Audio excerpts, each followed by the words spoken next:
My name is Dave Boitz, and I am the franchise sales and developer for FS Cut and Color, which leads me to a question. How many people here have heard of FS Cut and Color? 2. Perfect. How many people here have heard of Fantastic Sam's hair salons? Well, there's got to be more than that, huh? Okay. Fantastic Sam's hair salon's been around for 50 years. But anyways, started in 1974. Another guy named Sam Ross, and he wanted to do hair care for the whole family. And so what happened was he started franchising Fantastic Sam's in the 80s and the 90s, and how they franchised was they did use master franchisers. Everybody here, if you don't know what a master franchisor is, it's when you buy the rights to an area. But for an example, if you've heard of Great Clips, Sports Clips, Supercuts, Cost Cutters, all these brands, and there's many, many more. I could go on and on. They're all value brands, and they're all pretty much geared towards male haircuts.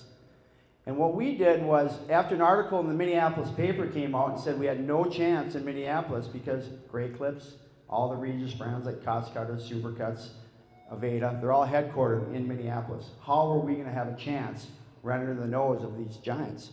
So what we did was we found a niche. And our niche was we really took off with color. And that's where the cut and color comes in. We do about 55% females now. We were doing about 70% males, so we were just going head to head with the big boys. And what happened was when we found that niche, we really took off. It happened right during the middle of that recession in the early 2000s. We were able to generate trial because people were looking for places to save money. And so once we generated trial, we did a good enough job, we were able to keep our customers, we were able to retain our customers, and the thing just took off for us. After 10 years of that, my brother sold out 3 months after I came to work full-time for him. Came back from Alaska. I was coaching hockey in Alaska. And anyways, and I've been informally involved with him the whole time. But once he sold out, we were able to start buying out all the other masters. Because at 62, he was the youngest master franchisor. And what was happening is we were losing, Fantastic Sam's was losing salons. Because the master franchisers, they didn't want to bring in new people. It's a lot of work. Franchising is a lot of work. It's hard. And they didn't want to bring in new people. They wanted to spend time with their grandkids. They wanted to do all these things other than build their business anymore, like they did in their 40s and 50s. So what happened was after my brother sold out, we were able to buy out most of the other masters. Now we've gone from 59 to 6, so now there's just 6 left. And we've been able to do a rebrand, because now we got everything under one roof. And our rebrand has gone amazing. It's really been terrific. We went with the niche that we created in Minnesota. That was kind of the model for our national rebrand. When we look for franchisees now, we're getting a lot of people coming out of corporate America that are looking to get all their eggs out of one basket. You know, a lot of accountants, a lot of engineers, process-driven corporate people that understand KPIs, they understand culture. Because what I talk to I've coached my whole life, and when I talk to the prospective franchisee about is 2 things. I talk to them about culture, and I talk to them about KPIs, because this is a semi-absentee business. And what that means is they work on their business, not in their business.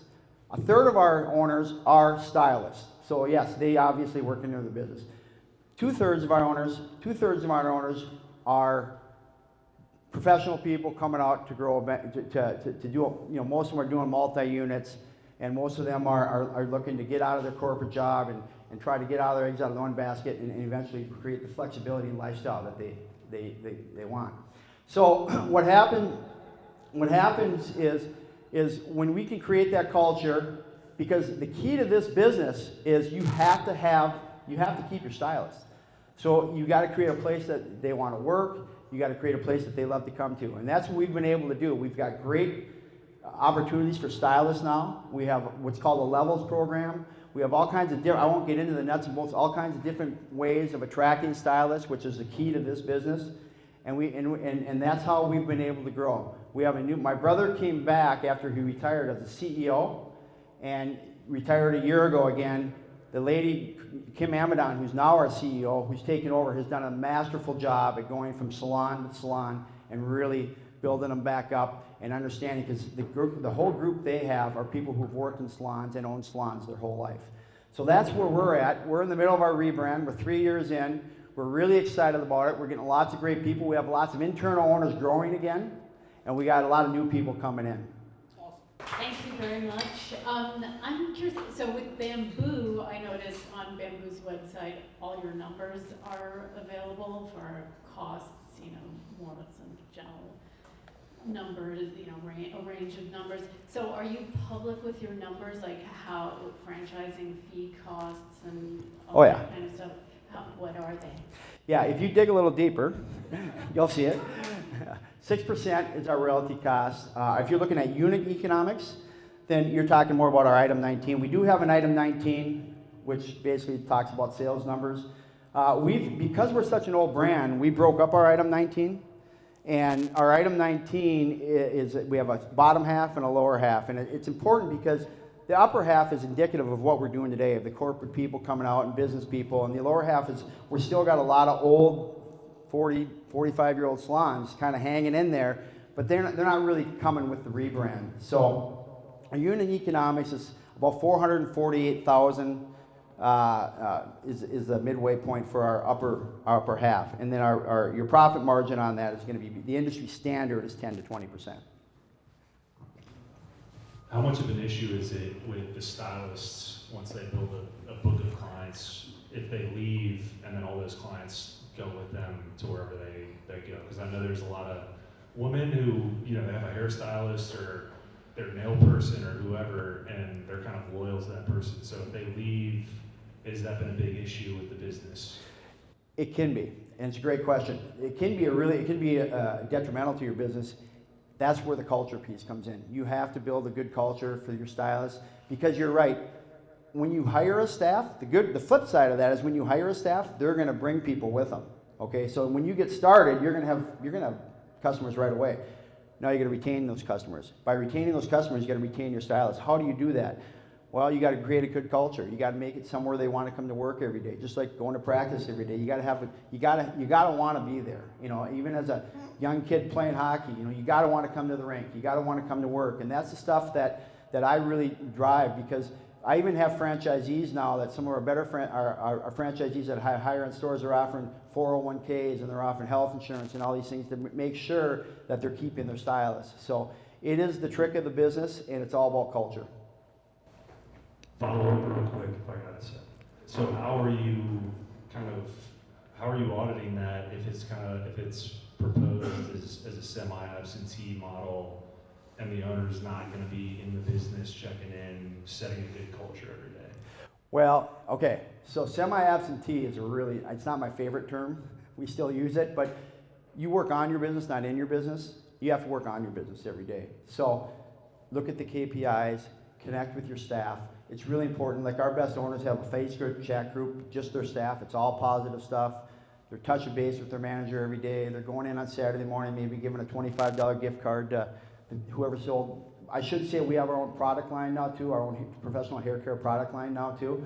So maybe someone sold the most product, and we give them a $25 gift card and thanking them, and just keep it positive, encouraging, and make sure they feel good. I've had owners, if I can just real quick, last summer I was in Faribault, Minnesota, and we had a new owner that took over an existing salon and really has been taking it to the next level. And the manager told me that the old owner, she didn't even know who it was. Since the new owner came in, he's there all the time, he talks to them all the time. She would go anywhere to work for the guy. And so that's really important, is that they feel connected. And you're talking about a lot of people in their 20s, 30s. They need to have that connection. Am I going too long, Gregory? One more question. One last question. Okay, sorry. So just going back to the example when you asked everybody to raise their hand, you asked if they knew about the brand, and there wasn't a lot of people that knew about the brand. What are you doing from a national marketing standpoint to increase that from a corporate level to create more brand awareness? Well, we think that the Fantastic Sam's name is out there. I mean, it's out there in franchising. We've been doing it for over 50 years. The new brand, FS Cut and Color, it's really town by town. It's a lot of grassroots marketing. It's a lot of making sure that, if you have a salon here in the suburbs, your 3 to 5 mile radius, that's going to be your customer. So we really teach our franchisees, and we work with them to do the grassroots marketing and really reach out to those people in the local areas, local neighborhoods where their salon is. And one suggestion I was going to give you, piggyback on Howard's question, one of the things you should think about to retain those individual stylists is some type of retention bonus. So if they have a portfolio, making sure that they get paid something additional off of that portfolio for retaining that and keeping them within the system. Yeah, and that's a good point. And one of the things we are doing now, we've gone with our rebrand, we've gone to what's called a level system for stylists, because it's all about attracting stylists. And so we've gone to a level system with stylists, which means you come in at level 1, maybe $22 for a haircut. You come in number level 2, maybe 27, level 3, 32. So it's a level system, which is more attractive to stylists, because if they've got experience, they can come in at the highest level. Whereas the old days, they would just come in and if they had that experience, then they wouldn't come in at that higher level. They'd just be working, making the same kind of money that all the other stylists were.